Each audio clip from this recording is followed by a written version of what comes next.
अपनी कई समस्याओं के लिए कई बार हम स्वयं जिम्मेदार होते हैं। हर समय हर जगह बात करने की आदत कई बार हमें मुसीबत में डाल देती है। कई बार ऐसा भी होता है कि हम सोचते हैं कि अब तो हमने कह दिया, अब ना चाहते हुए भी ये काम करना ही पड़ेगा। अब मुंह से जो बात निकल गई उसे कैसे बदल सकते हैं। खुद की कई बातों में हम खुद ही उलझ के रह जाते हैं। कई बार क्रोध में आकर किसी को ऐसे शब्द कह जाते हैं जिसके लिए बाद में पछताना पड़ता है। आपने तो क्रोध में बोल दिया, पर सामने वाला उन बातों को भूल नहीं पाता। आपको शायद यह एहसास भी नहीं होता कि आपके शब्दों का उसकी दिल पे क्या असर हुआ है। कई बार मुंह से निकले शब्द रिश्तों को भी तोड़ देते हैं। इसलिए शब्द संभाल के बोलिए। शब्द के हाथ न पाव हैं, एक शब्द औषधि करे, एक शब्द करे घाव है। आपका एक शब्द किसी की जिंदगी भर का घाव बन सकता है और आपका एक शब्द किसी के जीने की वजह बन सकता है। आप विचार करें कि आपकी वाणी कैसी है। कई बार लोग कहते हैं कि हम तो सच कह देते हैं, फिर किसी को मिर्ची लगे तो लगे। आप सच कहते ही इसलिए कि किसी को चोट पहुंचे। उसको बात चुभनी चाहिए। जब किसी से काम निकालना हो ना, तब सच नहीं निकलता मुंह से, तब झूठी प्रशंसाएं निकलती हैं। सच अक्सर लोग तभी कहते हैं जब किसी को चोट पहुंचानी हो। यदि आपकी वाणी मधुर नहीं, आपकी वाणी से किसी के दिल को चोट पहुंचती है, किसी का दिल टूट जाता है, तो आपको सच बोलना भी अभी नहीं आया। कटुता को मन से त्याग दो, मीठे वचन कहो, वाणी का स्वर सुधार लो, बस हो गया भजन। यदि आपकी वाणी में मिठास है तो उस वाणी की मिठास में इतना प्रभाव है कि वो आपकी पूरी जिंदगी में मिठास भर सकती है। If you don't have money in your pocket, must have Honey on your tongue.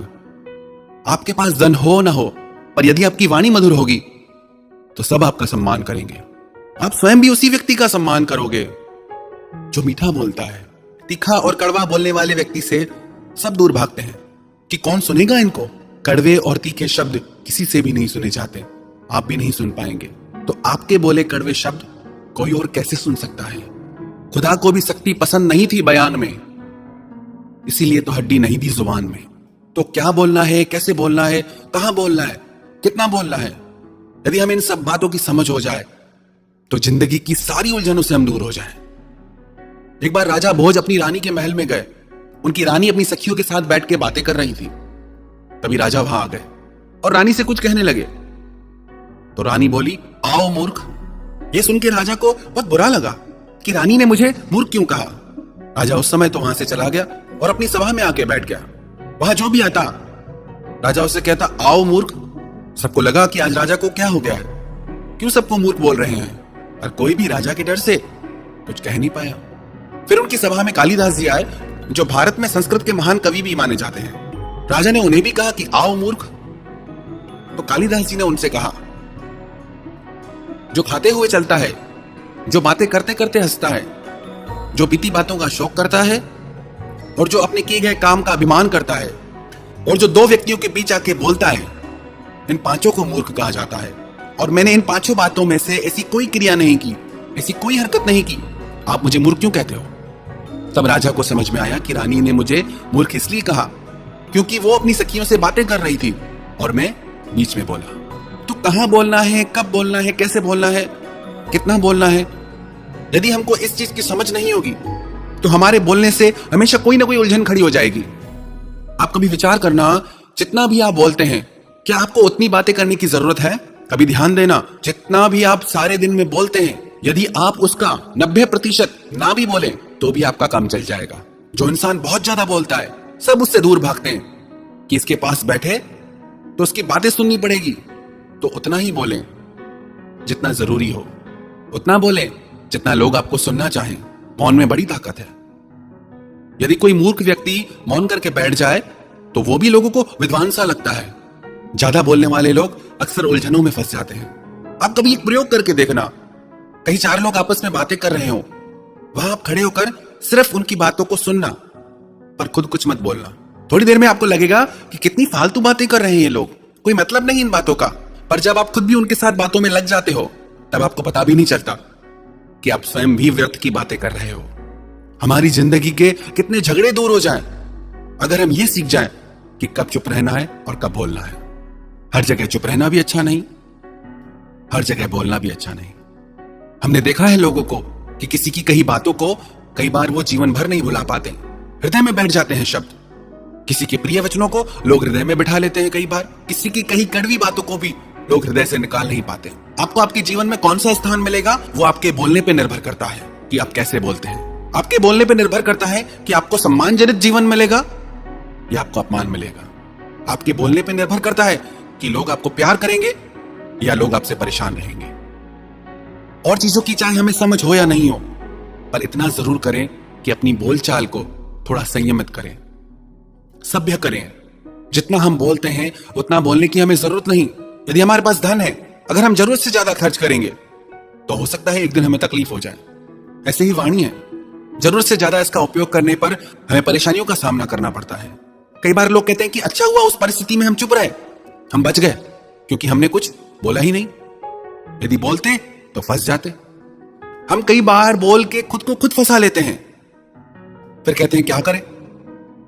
तो अपनी वाणी को संयमित कीजिए और उतना बोलिए जितना जरूरी हो, और वो बोलिए जिससे आपका भला हो, जिससे औरों का भला हो, जिससे सबका भला हो। किसी की दिल टूट जाए ऐसी वाणी मत बोलिए। हां, सच बोलिए, सच बोलना भी चाहिए, पर अपनी सच्चाई में थोड़ी मधुरता भी लाइए। आप अपनी वाणी को ऐसा बनाइए कि हर कोई आपको सुनना चाहे कि थोड़ा और बोलो। ऐसी वाणी मत बनाइए कि लोग कहें कि बस अब चुप करो। आप चाहें तो अपनी वाणी से सब कुछ प्राप्त कर सकते हैं, और आप चाहें तो अपनी वाणी से सब कुछ गंवा सकते हैं। सब आपके हाथ में। आपकी वाणी का प्रभाव आपके रिश्तों में, आपके जीवन में, आपके परिवार पे सब जगह पड़ता है। एक राजा अपने गुरु के आश्रम में अपने गुरुजी से आशीर्वाद लेने गया कि मेरा इतना जीवन निकल गया, मुझे आशीर्वाद कीजिए कि मुझे संतान प्राप्त हो, मेरा कोई पुत्र नहीं है, मेरा वंश कैसे चलेगा। तो उसके गुरु ने कहा कि तेरे प्रारब्ध में नहीं है, तुझे पुत्र नहीं होगा। राजा रोता रोता बाहर आया तो शिष्य ने पूछा क्या बात है। तो राजा ने बोला मेरा कोई पुत्र नहीं है, मैंने गुरुजी से कहा कि मुझे पुत्र चाहिए। तो गुरुजी बोले तेरे प्रारब्ध में संतान है ही नहीं। वो गुरु समर्थ थे तो शिष्य भी समर्थ था। गुरु के सानिध्य में रह के उसे भी शक्तियां प्राप्त हो गई। वो बोला कोई बात नहीं, गुरुजी आपको संतान नहीं दे रहे, मैं दे सकता हूं। राजा तो जिससे प्रसन्न हो गया बहुत। राजा बोला आप जो कहोगे मैं दूंगा, पर मुझे संतान चाहिए। तो गुरुजी के शिष्य ने उसे कहा कि मैं तुम्हें आशीर्वाद देता हूं, वरदान देता हूं कि तुम्हें पुत्र जरूर होगा। फिर वो शिष्य अहंकार में भर के अपने गुरुजी के पास आया और कहने लगा कि आपने तो राजा को संतान नहीं दी, पर मैंने दे दी। गुरुजी बोले बेटा तू समझा ही नहीं, उसके भाग्य में संतान है ही नहीं। अब तूने आशीर्वाद दिया है, वरदान दिया है, तो तुझे ही इसका पुत्र बनना पड़ेगा, क्योंकि उसके भाग्य में तो है ही नहीं। और तेरा वचन असत्य नहीं हो सकता, क्योंकि तूने मुझसे शिक्षा ली है, तो तेरा जल्दी ही यह शरीर छूटेगा और तू उसका बेटा बनेगा। जब शिष्य ने यह बात सुनी तो रोने लगा कि ये मैंने क्या कर दिया। फिर गुरुजी के चरणों में गिर के माफी मांगने लगा कि अब क्या उपाय है। गुरुजी बोले अब तूने बोल दिया है तो ये होके ही रहेगा, पर जब तक तू कुछ बोलेगा नहीं तब तक तू जीवित रहेगा। जैसे ही तू कुछ बोलेगा तू वापस उस देह से मुक्त हो जाएगा, तेरे को मोक्ष मिलेगा। और कुछ दिन में ऐसा ही हुआ, शिष्य का शरीर छूटा और राजा को पुत्र की प्राप्ति हुई। राजा बहुत प्रसन्न था। पुत्र धीरे धीरे बड़ा होने लगा, युवा होने लगा, पर वो कुछ बोलता ही नहीं था, चुप चुप रहता था। राजा को बड़ी चिंता हुई। उसने देश विदेश के वैद्यों को, हकीमों को दिखाया और उसकी आवाज न निकली। राजा ने बोला जो भी मेरे पुत्र को बुलवा देगा, उसकी वाणी को जागृत कर देगा, उसको मैं अपना आधा राज्य दे दूंगा। धीरे धीरे पुत्र युवा हो गया। एक दिन ये राजकुमार अपने अंगरक्षकों के साथ वन में गया। वन में इस राजकुमार ने देखा कि एक पेड़ पे दो पक्षी थे। वहां एक शिकारी आया, उसने एक तीर चलाकर एक पक्षी को मार दिया, पर उसे दूसरा पक्षी दिखा नहीं क्योंकि वो छुप के बैठा था। पर थोड़ी देर में उस पक्षी ने आवाज की। जैसी आवाज की, उसकी आवाज पे शिकारी ने दूसरा तीर चलाया और उस पक्षी को भी मार गिराया। यह देख के वो राजकुमार चिल्लाने लगा, बोलने लगा कि बोला तो मरा, बोला तो मरा। कई बार उसने ऐसा बोला। सब अंगरक्षक यह देख के चकित रह गए। वो राजा के पास दौड़ के आए कि राजकुमार बोला। तो राजा ने अपने बेटे से कहा कि बोल के दिखाओ, पर अब राजकुमार कुछ बोले ही नहीं। तो राजा को लगा अंगरक्षकों ने मिलकर ये योजना बनाई है कि झूठ झूठ हम राजा को बताएंगे और आधा राज्य प्राप्त कर लेंगे। राजा ने कहा कि आप लोगों ने झूठ बोला, इसीलिए आप सब लोगों को मैं फांसी पे चढ़ाऊंगा। जैसे ही राजा ने यह फरमान जारी किया तो अब राजकुमार फिर बोलने लगा कि बोला तो मरा, बोला तो मरा। अब तो राजा भी हैरान हो गया कि राजकुमार बोलने लगा और बस एक ही शब्द बोलता जाए कि बोला तो मरा। तो राजा ने कहा कि आप ये क्या बोलते हो, आपने आज तक जीवन में बात नहीं की और आप बोलते हो बोला तो मरा। तो राजकुमार बोला कि मैं कोई आपका बेटा नहीं हूं, मैं उस गुरु का शिष्य हूं जिसने आपको वरदान दिया था। गुरुजी ने आपको मना किया पर मैं बोला तो मैं मरा, मुझे आपका पुत्र बनना पड़ा। वन में एक पक्षी पेड़ के पीछे छुप के बैठा था, पर जैसे ही वो बोला वो भी शिकारी के हाथों मरा। इधर ये अंगरक्षक बिल्कुल सुरक्षित थे, पर जैसे इन्होंने बोला मेरे बारे में तो इनको भी फांसी लगने लगी। बोला महाराज, अब मैंने भी बोला है तो मेरा जीवन यही पूरा होता है। कई बार हम अपने बोलने की वजह से ऐसी ऐसी बातों में फंस जाते हैं जिनसे हमारा दूर दूर तक कोई लेना देना नहीं होता। आप यदि ये सीख जाए किससे बोलना है, क्या बोलना है, कितना बोलना है, तो आपकी जिंदगी की सारी परेशानियां दूर हो जाएंगी। आपकी जिंदगी की अधिकतर उलझने आपके बोलने की वजह से ही आपके जीवन में है। माता पिता से क्या बोलना है, गुरु से क्या बोलना है, बच्चों से क्या बोलना है, बीवी से क्या बोलना है, मित्रों से क्या बोलना है, समाज से क्या बोलना है। हर किसी से आप एक जैसी बात नहीं कर सकते। ये विवेक यदि आप सीख जाएं तो आपका जीवन संवर जाए। तो अपनी वाणी को सुधारिए।